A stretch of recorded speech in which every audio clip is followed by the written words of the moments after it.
Siapa sih yang nggak kenal dodol? Kayaknya hampir seluruh penjuru negeri udah tahu sama kudapan khas Indonesia ini. Fems, Garut sangat tersohor sebagai kota dodol. Maklum deh, industri pembuatan dodol di sini sudah ada sejak tahun 1920-an. Sampai saat ini keberadaan dodol masih tetap eksis loh. Bahkan sudah dikenal sampai ke luar negeri. Keren deh. Kita intip yuk pabrik dodol terbesar di Garut yang sampai sekarang masih eksis berproduksi. Bahan pembuatan dodol hampir semua sama kok, tapi cara pembuatannya aja yang beda di setiap industri. Santan dimasak sampai menghasilkan minyak, Fems. Katanya, Fems, Ibu Karsina adalah tokoh di balik popularitas dodol Garut, Fems. Ia adalah pengusaha sekaligus pembuat dodol pertama kali di Jawa Barat. Sekarang masukkan tepung ketan yang sudah dilarutkan. Mesin pengaduk terus bekerja sampai adonan tercampur rata. Satu wajan ini biasanya bisa mengolah 130 kg tepung ketan. Widih, banyak juga ya. Memasak adonan dodol di pabrik ini bisa dibilang setengah modern. Meski diaduk dengan bantuan mesin, tetap saja butuh tenaga manual untuk mengaduk adonan pada bagian dasar kuali. Maklum, mesinnya nggak bisa mengaduk sampai bagian itu, Pems. Proses memasaknya juga masih pakai api yang berasal dari kayu bakar. Jadi di balik tembok wajan ini adalah ruang pembakaran kayu gitu, Fems. Katanya masak dengan kayu bakar bisa menghemat biaya bahan bakar daripada gas. Selain itu, masak dengan kayu bakar nggak menyebabkan adonan mudah gosong pada dasar kuali. Besar kecil api pembakaran juga bisa diatur gitu, Fems. Selain itu, memasak dengan kayu bakar untuk mempertahankan tradisi yang sudah ada sejak lama. Setelah diaduk beberapa jam, adonan dodol semakin padat, Fems. Lalu masukkan gula pasir deh.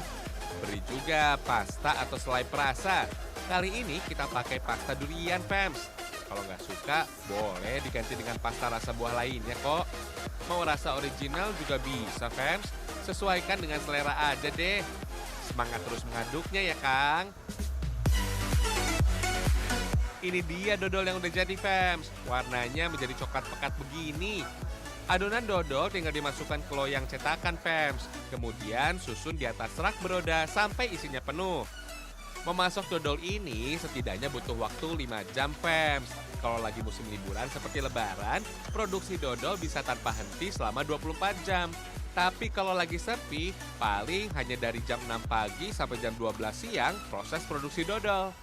Setelah masuk ke dalam loyang, rak dodol kemudian dibawa ke ruang pendinginan. Wait, Fems, sebelumnya adonan dodol ditimbang dulu ya. Wah, alat timbangannya jadul banget, Fems. Di ruangan ini, dodol dibiarkan semalaman, Fems. Keesokan harinya, dodol baru dipotong-potong dan dikemas. Kalau yang ini menjadi tugas ibu-ibu, Fems. Mereka juga berbagi tugas tuh. Proses potong adonan dodol masih dilakukan secara manual. Tekstur dodol yang lengket menjadi lebih sulit dipotong tuh. Karena udah terbiasa, gerakan tangannya cepat juga ya. Untuk dodol aneka rasa, pengemasan dilanjutkan dengan plastik seperti membungkus permen. Kalau dodol original sih bisa langsung masuk ke kotak kemasan.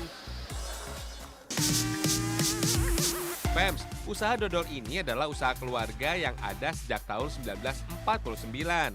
Saat itu tempat produksi ini masih skala rumahan.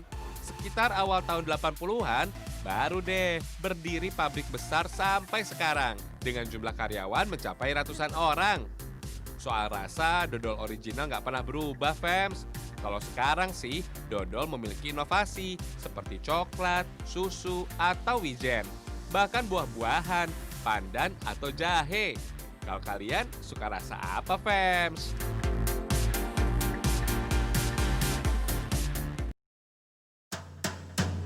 Nah, seperti itu cara pembuatan dodol itu, guys. Dan sekarang saya dan teman-teman akan menjelaskan tentang product stories, keunggulan produk, aspek hukum terkait produk, dampak ekonomi, branding atau value dari produk dalam produk tersebut bagi masyarakat. Disimak yuk!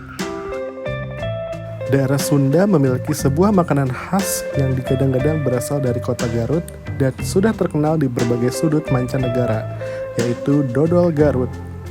Jenis dodol Garut bermacam-macam dodol juga panganan manis yang kaya akan cita rasa. Teknik pembungkusan dodol Garut tergolong unik, yakni menggunakan daun jagung yang sudah kering.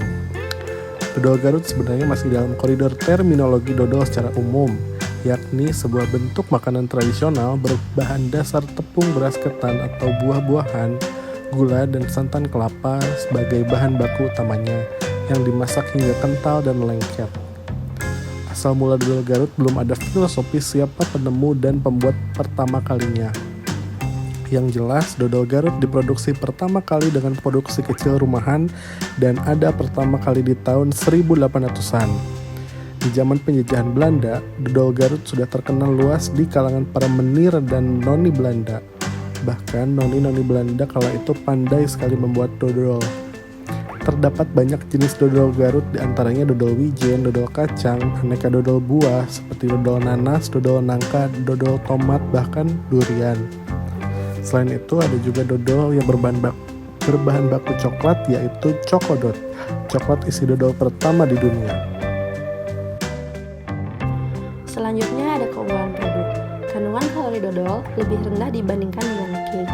Kandungan kalori dodol seberat 22 gram hanya 71 kalori.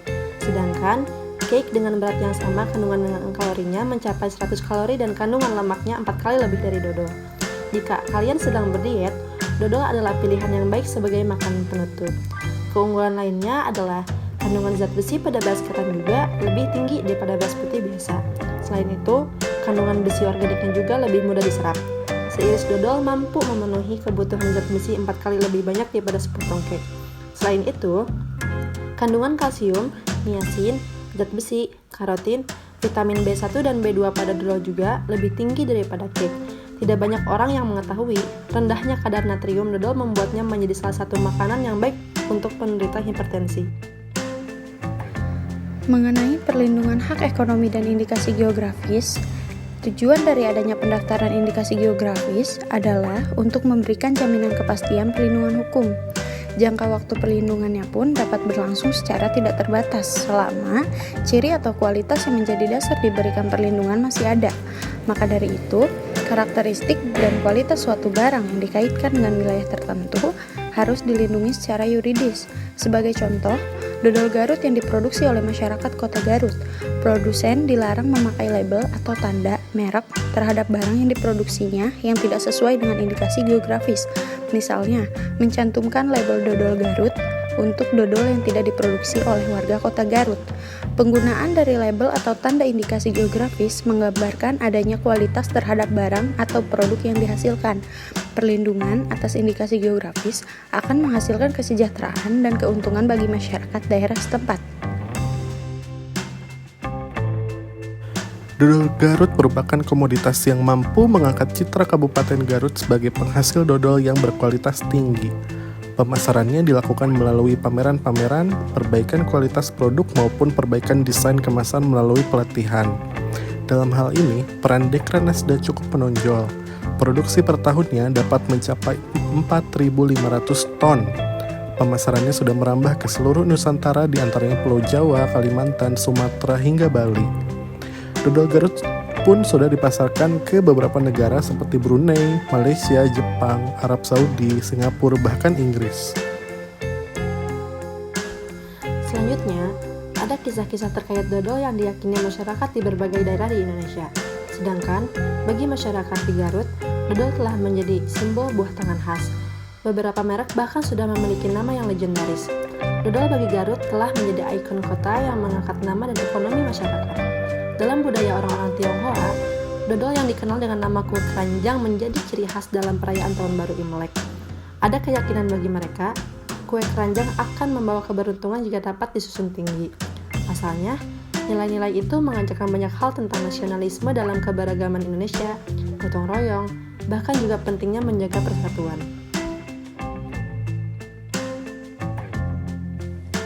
Dodol Garut bakal semakin mendunia sebab dodol piknik Garut kini menjadi co-branding Wonderful Indonesia.